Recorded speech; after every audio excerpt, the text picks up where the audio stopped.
Hezbollah అధినేత Hasan Nasrallah మరణంతో మధ్యప్రాచ్యం రగిలిపోతోంది. Israel సంబరాలు చేసుకుంటూ ఉంటే హిజ్బుల్లా దాని మిత్రపక్షాలు సరికొత్త యుద్ధ వ్యూహాలకు పదును పెడుతున్నారు.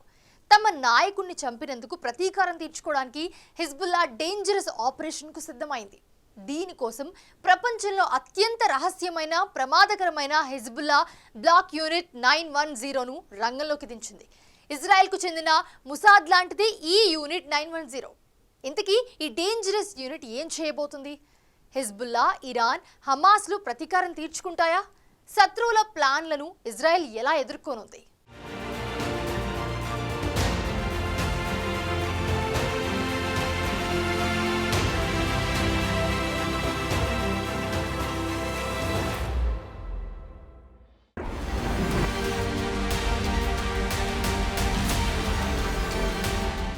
దెబ్బకు దెబ్బ, రక్తానికి రక్తం, ఇదే యుద్ధనీతి. దానికి లెబనాన్లోని హిజ్బుల్లా సిద్ధమైంది. తాజాగా హిజ్బుల్లా హెడ్ హసన్ నస్రల్లాను బాంబులతో పేల్చేసిన ఇజ్రాయెల్పై ఇప్పుడు తీవ్రమైన పగతో రగిలిపోతుంది హిజ్బుల్లా. ఇటీవలి కాలంలో దాదాపు 19 మంది హిజ్బుల్లా లీడర్లను మట్టుబెట్టింది ఇజ్రాయెల్. గత ఏడాది అక్టోబర్లో ఇజ్రాయెల్పై హమాస్ చేసిన ఆకస్మిక దాడి తర్వాత జరిగిన పరిణామాలే ఇవన్నీ. అయితే హమాస్కు సపోర్ట్గా ఇజ్రాయెల్పై దాడి చేయడానికి పలు రాడికల్ గ్రూపులు కూడా రంగంలోకి దిగాయి. అందులో ఒకటి లెబనాన్ కేంద్రంగా పనిచేసే హిజ్బుల్లా. రాడికల్ సంస్థగా ఏర్పడి లెబనాన్ పార్లమెంట్లో బలమైన ప్రాతినిధ్యం పొందే వరకు ఎదిగిన అత్యంత పవర్ఫుల్ గ్రూప్. అయితే తమను 30 ఏళ్లు నడిపించి ఇంత స్థాయికి తీసుకొచ్చిన నాయకుడు నస్రల్లా ఇప్పుడు లేడు. లెబనాన్లో మాత్రమే కాదు, ప్రపంచవ్యాప్తంగా ఇస్లామిక్ ఉద్యమానికి వెన్నుదన్నుగా ఉన్న నస్రల్లా మరణాన్ని హిజ్బుల్లాతో పాటు ఇరాన్ కూడా చాలా సీరియస్గా తీసుకుంది. ఇజ్రాయెల్పై ప్రతీకారం తీర్చుకోవడానికి ఒక డేంజరస్ ప్లాన్ చేసింది. దానికోసం హిజ్బుల్లా సీక్రెట్ యూనిట్ 910ను రంగంలోకి దించుతోంది.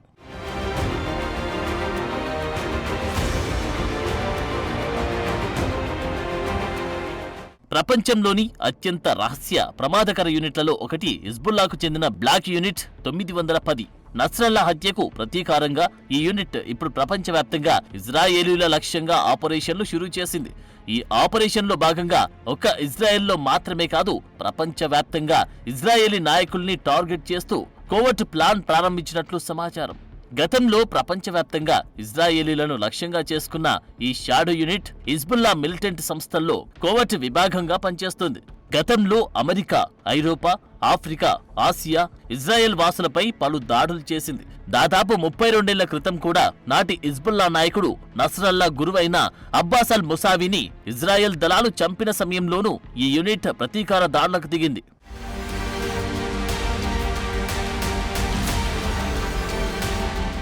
హిజ్బుల్లాకు షాడో యూనిట్ గా పనిచేసి అత్యంత రహస్య ప్రమాదకర యూనిట్లలో దీనిని ఒకటిగా భావిస్తారు. తలాల్ హమియా అలియాస్ అబూ జాఫర్ దీనికి నాయకత్వం వహిస్తున్నాడు. లెబనాన్ బయట హిజ్బుల్లాకు చెందిన రహస్య దాడులన్నిటినీ ఇదే నిర్వహిస్తోంది.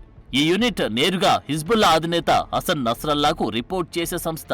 ఇది ఇరాన్కు చెందిన రివల్యూషనరీ గార్డ్స్ కోర్తో కలిసి పనిచేస్తుంది. అలాగే ప్రపంచవ్యాప్తంగా ఉన్న ఇస్లామిక్ టెర్రరిస్ట్ గ్రూప్లతో కూడా టచ్లో ఉంటుంది. ఈ యూనిట్ చేసిన గత దాడులను బట్టి చూస్తే చాలా తక్కువ సమయంలోనే భారీగా ప్రతీకార దాడులను ప్రారంభించగల సామర్థ్యమున్న గ్రూప్. అంతర్జాతీయ దాడుల్లో ఆరితేరిన ఈ గ్రూపుకు ప్రపంచవ్యాప్తంగా ఉన్న స్థానిక షియా నెట్వర్కులు, నేర సంస్థల సాయం ఉంటుంది. మరో కంటికి తెలియకుండా పనులు పూర్తి చేయడంలో ఇజ్రాయెల్ సీక్రెట్ ఇంటెలిజెన్స్ ముసాద్ కంటే మించిపోయింది.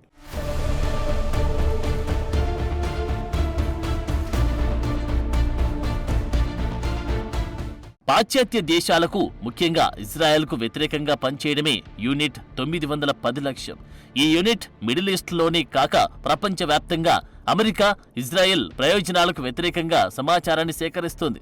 అలాగే ఇరాన్ పాలనకు వ్యతిరేకులు, ముళ్లాల విధానాన్ని వ్యతిరేకించేవారు, ఆయుధాల మద్దతుదారుల కోసం అన్వేషణ సాగిస్తోంది. మాదక ద్రవ్యాల అక్రమ రవాణా, మనీ లాండరింగ్ వంటి కార్యకలాపాలతో పాటు ఇరానియన్ రివల్యూషనరీ గార్డ్కు గూఢాచారి స్టేషన్లుగా పనిచేస్తుంది. దీనికి పలు దేశాల్లో అనేక క్లయింట్ సెల్లు కూడా ఉన్నాయి. ఈ dangerous unit Hezbollah, Iran, Arab, విదేశీ ప్రయోజనాలకు ముప్పు కలిగించే వ్యక్తులను లక్ష్యంగా చేసుకుని హత్యలకు పాల్పడుతుంది. దీని ప్రత్యేక ఇంటర్లాకింగ్ అడ్మినిస్ట్రేటివ్ సిస్టమ్ను అర్థం చేసుకోవడం ఇజ్రాయెల్, మొసాద్, అమెరికా, సిఐఏకు కూడా సాధ్యం కాదంటే ఇది ఎంత డేంజరస్సో తెలుస్తోంది. ఈ యూనిట్కు పలు ఆపరేషన్ యూనిట్లు కూడా ఉంటాయి. ఇవి అడ్మినిస్ట్రేషన్, ఆపరేషన్స్లో కలిసి పనిచేస్తుంటాయి.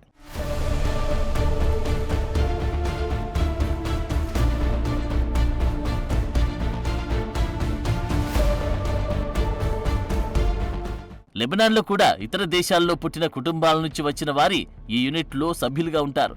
ప్రధానంగా వీళ్ళంతా లెబనీస్ షియాల చిన్న చిన్న సమూహాలుగా ఉంటారు. వీరిలో దాదాపు అందరికీ విదేశీ గుర్తింపు పొందిన డాక్యుమెంట్లు ఉంటాయి. వీటి ద్వారా వీళ్ళంతా పర్యాటకులుగానో లేదంటే వ్యాపారవేత్తలుగానో ప్రపంచవ్యాప్తంగా ప్రయాణిస్తుంటారు.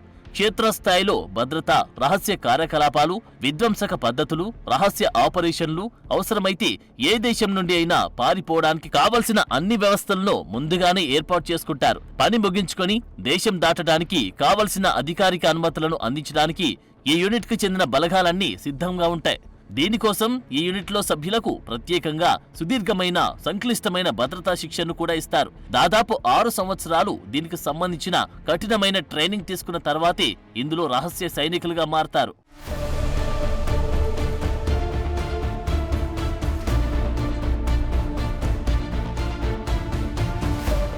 ఒక విధంగా యూనిట్ 910 ఆపరేషన్లలో సక్సెస్ రేటు 90% ఎక్కువగానే ఉంటుందన్నది అంతర్జాతీయ టెర్రరిస్ట్ విశ్లేషణ నివేదికలు చెబుతున్నమాట. ఇలాంటి బలమైన, క్రూరమైన గ్రూపును ఇప్పుడు ఇజ్రాయెల్ పై ప్రతీకారం తీర్చుకోవడానికి హిజ్బుల్లా ప్రయోగించాలని అనుకుంటుంది. అయితే నస్రల్లా హత్య తర్వాత యూనిట్ 910 కార్యకలాపాలను ఇప్పుడు ఇరాన్ డైరెక్ట్ గా ఆపరేట్ చేసే అవకాశం కనిపిస్తోంది.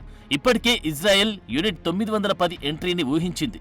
అందుకే ప్రపంచవ్యాప్తంగా ఇజ్రాయేలీ నేతలను కూడా అప్రమత్తం చేసినట్లు తెలుస్తోంది. అలాగే పాశ్చాత్య దేశాలు కూడా యూనిట్ 910 ఏం చేయబోతుందో అనే అంచనాలు వేస్తున్నారు. దీనికి సంబంధించి ఇజ్రాయెల్ స్వదేశంలోనే కాక విదేశాల్లో కూడా తమ నిఘా సంస్థలను సిద్ధం చేసింది. ఒకవైపు లెబనాన్లోని హిజ్బుల్లాపై యుద్ధం కొనసాగిస్తూనే అంతర్జాతీయంగా తమ వారిని కాపాడుకోవడానికి నానా ప్రయత్నాలు చేస్తోంది.